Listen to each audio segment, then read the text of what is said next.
என்னை தேடும் இறைவனே, உம்மை நாடி வருகிறேன்.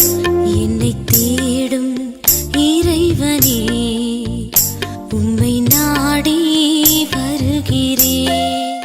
இன்றைய தியானத்தின் தலைப்பு இவ்வளவு பெரிதான ரட்சிப்பு.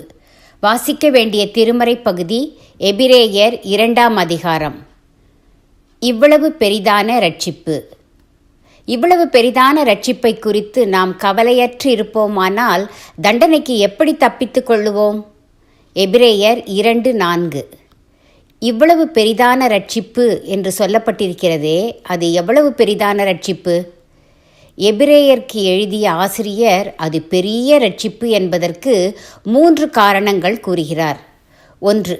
கர்த்தராகிய கிறிஸ்துவால் அறிவிக்கப்பட்டது.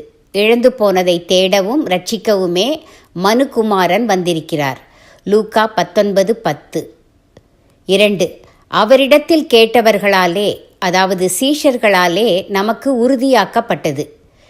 பேதுரு என்ற மூத்த சீஷன் மூலம் அறிவிக்கப்பட்டது.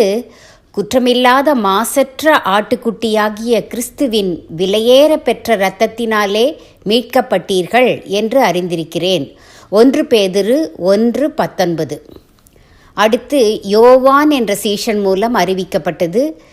நம்முடைய பாவங்களை அறிக்கையிட்டால் பாவங்களை மன்னித்து எல்லா அநியாயத்தையும் நீக்கி நம்மை சுத்திகரிப்பதற்கு அவர் உண்மையும் நீதியும் உள்ளவராயிருக்கிறார். 1 யோவான் 1:9. 3. இயேசு செய்த அற்புதங்களினாலும் பலத்த செய்கைகளினாலும் பெந்தெகோஸ்தே நாளில் பகிர்ந்து கொடுத்த ஆவியின் வரங்களினாலும் தேவனே சாட்சி கொடுத்தார். இவ்வளவும் அல்லாமல் தேவன் தன் ஒரே பேரான குமாரனை ஈட்டியது இந்த ரட்சிப்பு. மனுக்குலம் முழுவதும் ஆக்கினைக்கு தப்பி நித்திய ஜீவனை பெற்றுக்கொள்ள உதவுவது இந்த ரட்சிப்பு. ஆதாமும் ஏவாளும் பாவம் செய்து ஏதேனை விட்டு வெளியேறும்போதே தேவனால் திட்டமிடப்பட்டு தீர்க்கதரிசிகளால் முன்னுரைக்கப்பட்டது இந்த ரட்சிப்பு. எனவே ரட்சிப்பு பெரியது, தேவையானது. எனவே அதை குறித்து கவலையற்று இருக்கக்கூடாது. எனவே ரட்சிப்பு பெரியது, தேவையானது. எனவே அதை குறித்து கவலையற்று இருக்கக்கூடாது. தீர்மானம்: கிறிஸ்துவின் ரட்சிப்பை ஏற்றுக்கொண்டு நன்றி கூறுவேன்.